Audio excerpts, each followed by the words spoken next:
जरा दिखा जा, दिलदार यार प्यारे गलियों में मेरी याद। लेकिन मन की इन सकरी गलियों में, मन की इन सकरी गलियों में, जहां मन में तुच्छता बैठी है, अलमता बैठी है, जड़ता बैठी है, सठता बैठी है, वहां परमात्मा इन सकरी गलियों में कैसे आया?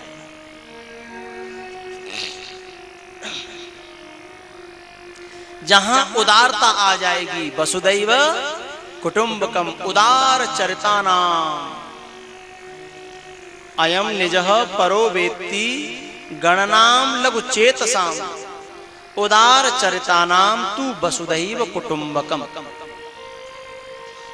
जिनका विशाल हृदय हो जाता है, जिन्हें सारी दुनिया अपनी लगती है, हर एक चेहरा हमको तो बस अपना लगता है,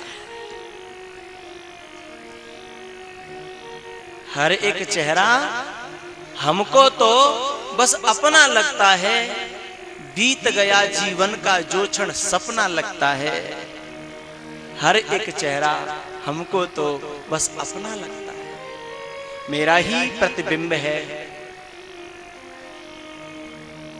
ऐसा भाव जहां आएगा, सिया राम में सब जग जानी, यत्र यत्र मनोयाति तत्र तत्र माधव, यत्र यत्र मनोयाति तत्र तत्र राम।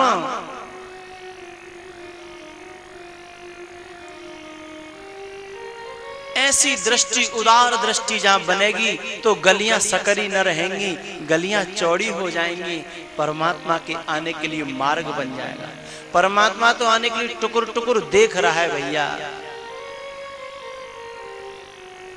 हमने अपनी गलियां बहुत सकरी कर ली हैं, मैं और मोर तोरते माया।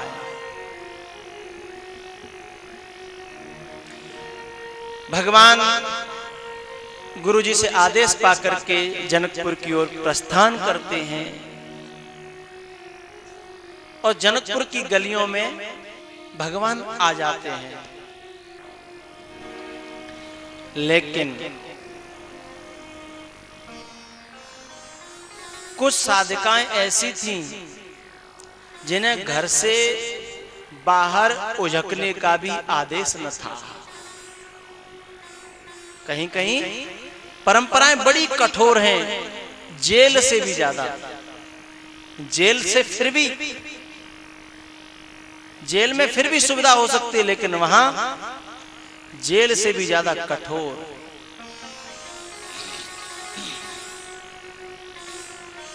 तो कुछ साधिकाएं ऐसी जिन्हें घर से बाहर झांकने की भी छूट न थी, सबसे ज्यादा समस्या उनके सामने थी।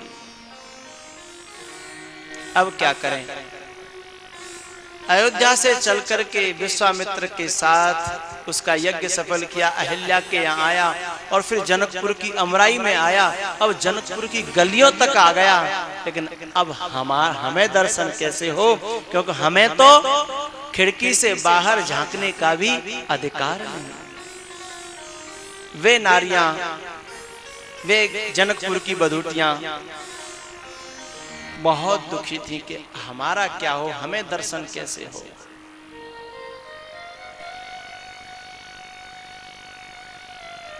उन सखियों ने, उन जनकपुर की बधूटियों ने बड़ा सुंदर उपाय निकाला। मैया, तुम्हारे यहां भी तो ऐसा होता होगा।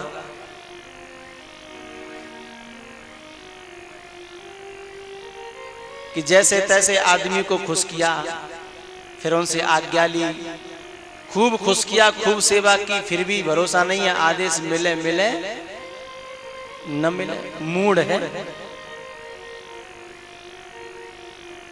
और चलो सेवा पानी से वे खुश हो भी जाएं, लेकिन साहब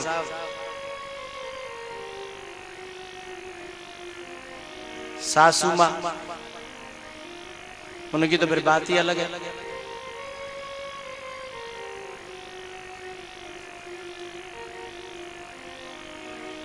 इतनी परंपरा, इतनी हथकड़ियां और बेड़ियां तो बड़ी मुश्किल से आना हो पाता है। और कुछ तो ऐसी है जिनको बिल्कुल ही साहब बाहर का आदेश ही नहीं। ऐसी माताओं को क्या करना चाहिए, उसका उपाय जनकपुर की बधूटियों ने निकाला। आप चाहो तो मैं बता दूं, बताऊं?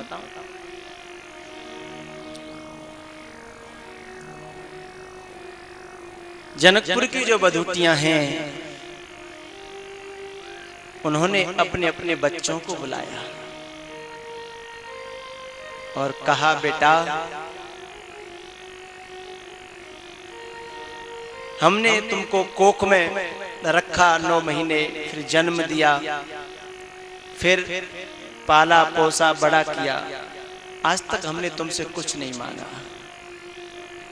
लेकिन यदि हमें अपनी मां मानते हो और तुम हमारे बेटे कहलाना चाहते हो, आज कुछ हम मांगना चाहते हैं। बोले हाँ मां बोलो। बोले अयोध्या से चलकर के जनकपुर की गलियों में परमात्मा आ चुका है, लेकिन तेरी मां परंपराओं के और मर्यादाओं के बंधनों में बंधी है, वो दर्शन करने नहीं जा सकती। लेकिन तू तो खुला है,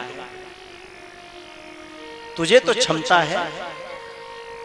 यदि तू भगवान को घर के आंगन तक और ले आए तो मेरा जीवन सफल हो जाएगा, तू मेरे माँ के ऋण से उऋण हो जाएगा, हैं?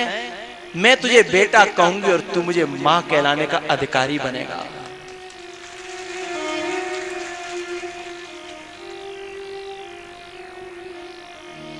मैया एक दिन और मैंने चर्चा करी थी कि एक श्रवण कुमार था और एक भगीरथ था।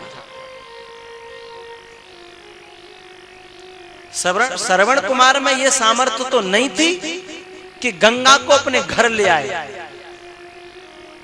लेकिन उसने अपने माँ बाप को कांवर में बिठा करके कंधे पर रख करके बहुत लंबी यात्रा तीर्थों की कराई। गंगा को लाने की सामर्थ्य नहीं थी तो यात्रा कराई, लेकिन भागीरथ तो सारे तीर्थों का जो तीर्थ है गंगा मैया, उसको भी स्वर्ग लोक से लेकर के अपने पृथ्वी लोक पर, भूलोक पर, और जहां पर अपने पुरखा पड़े थे वहीं जाकर के कह दिया कि लोग पूर्वजों, मेरे पुरखाओं, गंगा में स्नान करो, मैं गंगा लेकर के आ गया हूं। तो अपने पुत्रों से कहो कि बेटा तुम जो खेत खरीद रहे हो, जो गाड़ी खरीद रहे हो, जो कोठी बंगला मकान बनवा रहे हो, इससे हमारा कल्याण नहीं होगा। माँ का ऋण पूरा होने वाला नहीं है। माँ बाप का ऋण पूरा तब हो जब कोई भगीरथ गंगा को लाकर के उसमें स्नान कराए।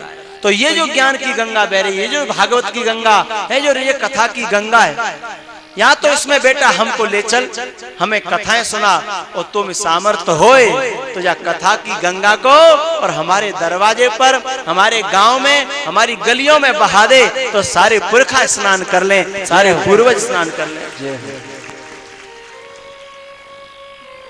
और बेटा तो वही है जो अपने माँ बाप को इस गंगा में स्नान कराए अपनी सामर्थ्य के अनुसार।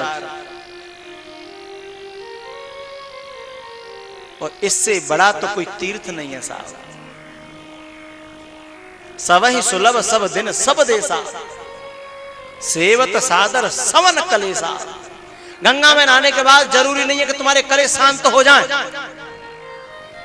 लेकिन दावा तो नहीं करता, लेकिन अनुभव करके देख लो 4-6 दिन कथा की गंगा में नहा करके कलेश शांत न हो, फिर बात मुझसे बतलाइएगा। अंतर तो तत्काल पड़ता है।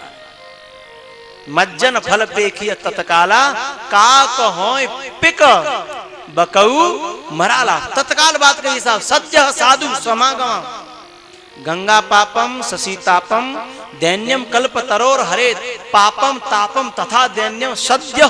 सद्य माने तत्काल, रोते रोते आइए और हंसते हंसते जाइए। गंगा जी में जाने के बाद हो सकता है तुम्हारे शरीर की गर्मी मिट जाए, लेकिन मन में शांति मिली न मिली कोई जरूरी नहीं हो सकता साहब। लेकिन यहां आने के बाद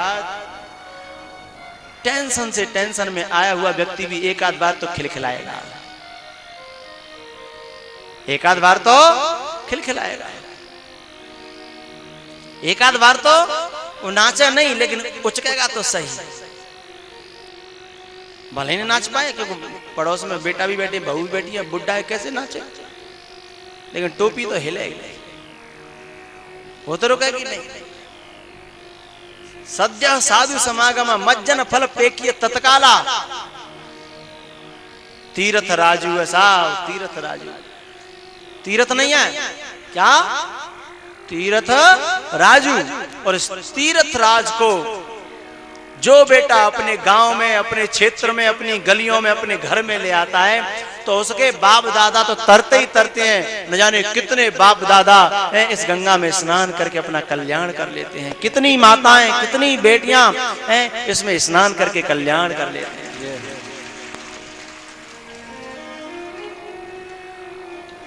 ग्राम बधूटियों ने कहा, बेटा हमारी गलियों में ब्रह्म बह रहा है,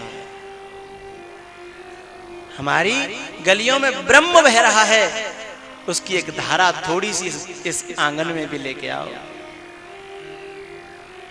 पुत्र ने कहा, ठीक है मां, मैं जाता हूं। और बेटे गए सब मिलकर के और भगवान को जाकर के प्रणाम किया और भगवान से बोले, आप जनकपुर का दर्शन करना चाहते हो ना? बोले हाँ भैया। तो बोले आपकी आज्ञा होए तो हम पूरे जनकपुर के आपको दर्शन करा दें, क्योंकि आप यहाँ की गलियों से अनभिज्ञ हैं और हम यहाँ के मर्मज्ञ हैं। जब कहीं आप किसी जगह जाते हो तो आपको एक गाइड की आवश्यकता होती है ना।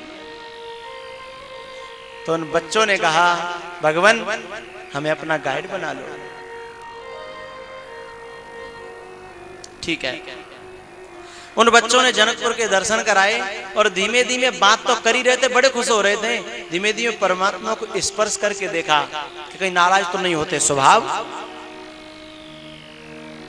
भगवान को स्पर्श किया तो भगवान को बड़ा अच्छा लगा, क्योंकि उन साधनाओं के से प्रकट हुए ये भाव हैं। परमात्मा को भाव खींचता है, ऐसा भाव खींच करके लाता है। भाव बच्छ शिशु पाय पिनाई, सात्विक श्रद्धा ध्यान सुहाई। श्रद्धा से भाव पैदा होता है। तो ये सब श्रद्धाएं जो घर घर में हैं, उनसे पैदा हुआ ये भाव अब परमात्मा को जाकर के प्रभावित कर रहा है, और भाव ही अपना प्रभाव परमात्मा पर जमा सकता है साहब। स्पर्श करके देखा और भैया भगवान काय को भूखो है? भाव का भूखा हूं मैं और भाव ही बस सार है। भाव से मुझको भजे तो भव से बेड़ा पार है। भव से बेड़ा पार है। भावना में यदि भावना हो तो वो भावना बेकार है। भावना में भाव हो तो भव से बेड़ा पार है। भक्त्या तुष्यति केवलम नच गुणै, यह गुण साधन ते नहीं नच गुणै, गुणै न। भाव एव तुष्यति, भाव से ही परमात्मा संतुष्ट होता है। भक्त्या तुष्यति केवलम नच गुणै, भक्ति प्रियो माधव, भाव प्रियो माधव। व्याधस्या चरणम ध्रुवश्च चवयो, विद्या गजेन्द्रस्य का, का जाति विदुरस्य जादव पते उग्रस्य किम पौरुषम कुविजाया कमनीय रूप मदिकम किम तत्सुदाम्नो धनम भक्त्या तुष्यति केवलम नच गुणै भक्ति प्रियो माधवा। व्याधस्याचरणम ध्रुवस्य च। भाई व्याध का क्या आचरण था बताओ। भगवान केवट पर रीझ गए। एक बात आपको बताऊं, भगवान राम के साथ में अयोध्या में बहुत लोग आए, बहुत लोग आए। अंगद बार बार देखता है, पुनः पुनः चिताए राम की ओर, बार बार देखता है कि मुझे शायद रोकवे के लिए भगवान कहें। अंगद हृदय प्रेम नहीं थोड़ा, लेकिन भगवान ने बिल्कुल नहीं कहा कि अंगद रुक जाओ। और ये भी नहीं कहा जिन क्या क्या करने का छोड़ो। अंतिम बात मैं ये कह दूं कि जब केवट की विदाई हो रही थी, निषाद की विदाई हो रही थी, तो भगवान ने ये कहा था कि सदा रहे ऊपर आवत जाता। बहुत लोगों से नहीं कहा कि तुम आते जाते रहना। व्याधस्या चरणम ध्रुवस्य च वयो। बोले भगवान विद्या से रीझता, ऐसा कहा जाता। बोले विद्या गजेंद्रस्य का, गज और ग्राहक की जो लड़ाई हुई थी, कथा तो आपने सुनी है। तो बताइए हाथी ने कौन सी विद्याएं पढ़ी सी, कौन से श्लोक बोले। अंतर हृदय की पुकार परमात्मा को खींच लिया। का जाति विदुरस्य जादव पते। विदुर जी कौन ब्रह्मा के अवतार थे क्या? कौन से ब्रह्म थे? कौन से बड़े उच्च समाज के थे साहब? का जाति विदुरस्य जादव पते रुग्रस्य किम पौरुषम। उग्रसेन कौन से ज्यादा बड़े योद्धा थे? नहीं। कुब्जाया कमनीय रूप मदिकम। कुब्जा के पास कौन सा रूप था जो परमात्मा रीझ गया? कुबड़ी के ऊपर परमात्मा प्रसन्न हो गया। उस कुबड़ी से भगवान ने सुंदरी कहा। भगवान ने दो महिलाओं को बहुत सुंदरी शब्द से संबोधन किया। एक तो रामायण में सबरी भीलनी जो बिल्कुल वृद्धा है, और एक ये कुबड़ी जिसका कुबड़ निकला हुआ है, झुक करके चलती है, जिसकी दुनिया हंसी उड़ाती है। भगवान ने उन दोनों को सुंदर कहा। कुब्जाया कमनीय रूप मदिगम। कुब्जा के पास क्या था? इन सब के पास क्या था मैं अंत में बताऊंगा। कुब्जाया कमनीय रूप मदिगम किम तत्सुदाम्नो धनम। सुदामा के पास कौन सा धन था? बेचारा गरीब ब्राह्मण। हाँ? लेकिन इन सब को परमात्मा मिला और सबको गले से लगाया। बोले क्या था? भक्त्या तुष्यति केवलम नच गुणै भक्ति प्रियो माधवा। जो भगवान को प्यारी भक्ति है, वो भक्ति इन सब के पास थी, इसलिए परमात्मा इन्हें मिला।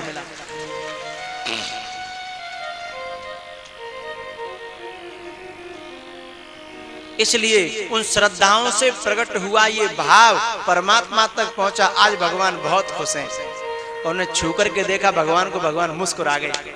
बस वो तो लाइन क्लियर हो गई। छू करके देख रहे थे, छू तो रहे थे भगवान के हाथ को, लेकिन निगाह हाथ की तरफ नहीं थी। निगाह कहां थी? मुख की तरफ। कि छू करके एक्शन क्या होता है? एक्शन होता है कि रिएक्शन होता है? छू रहे थे हाथ को,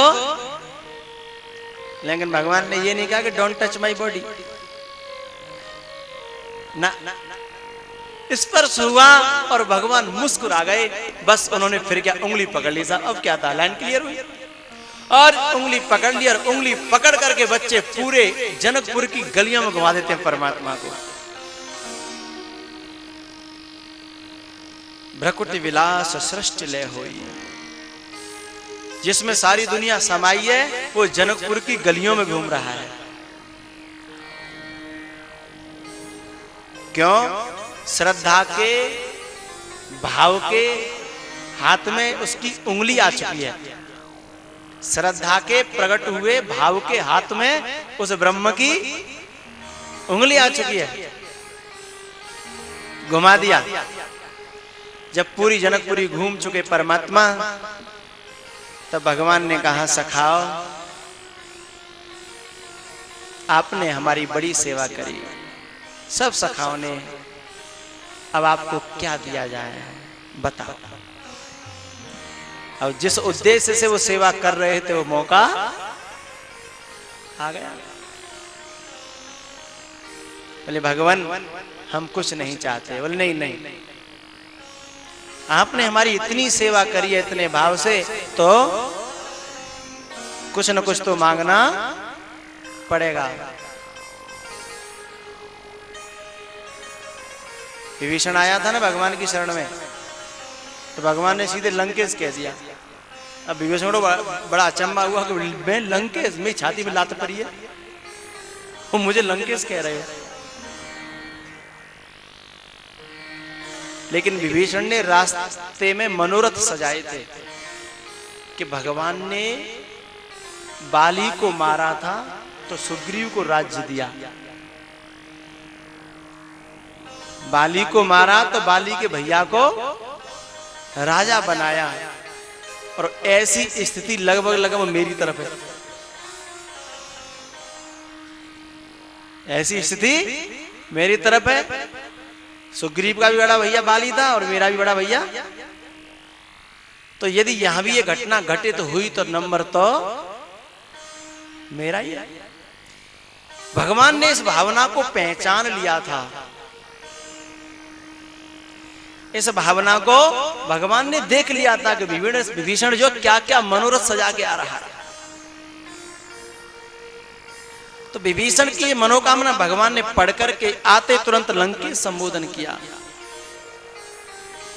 लेकिन भैया उस संबोधन को समझ नहीं पा रहा।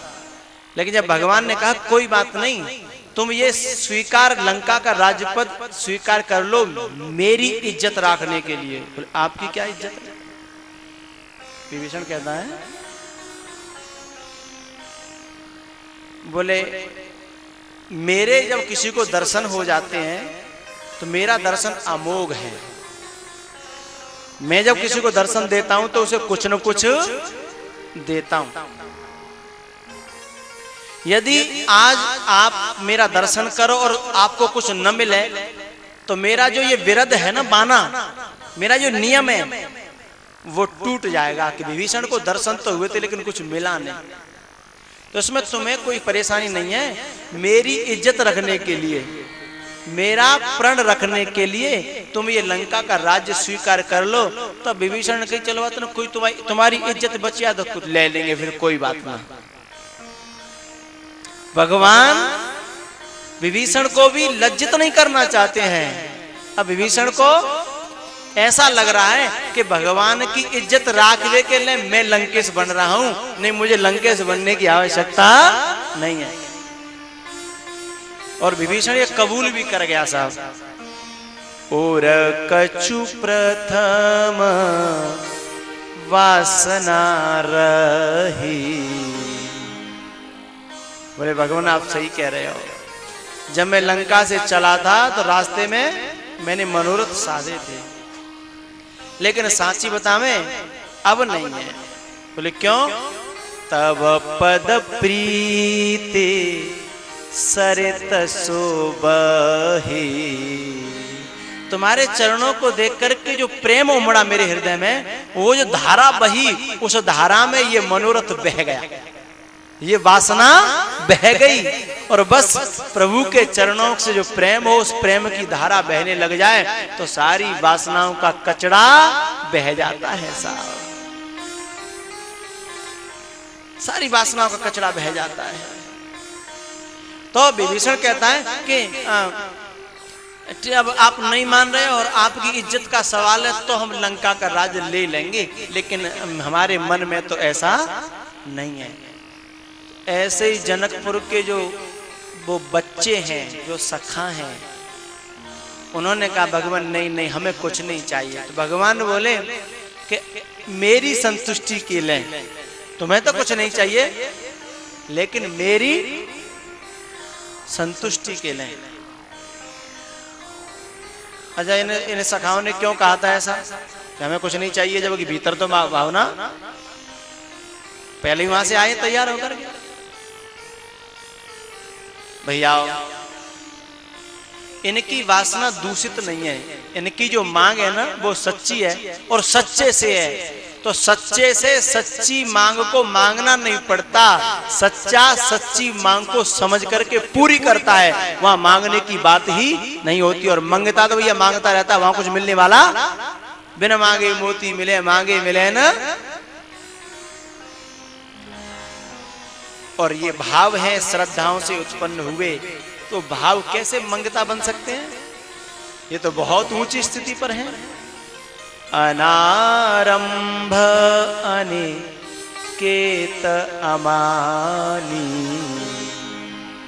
ये वो साधक हैं अनिकेत अमानी, अनारंभ अकिंचन, कैसे मांगा? लेकिन भगवान समझ गए, बोले सखाओ कुछ तो कहो। तो उन्होंने कहा ठीक है भगवान, आप नहीं मानते हो तो हमारी मां की इच्छा पूरी कर दो।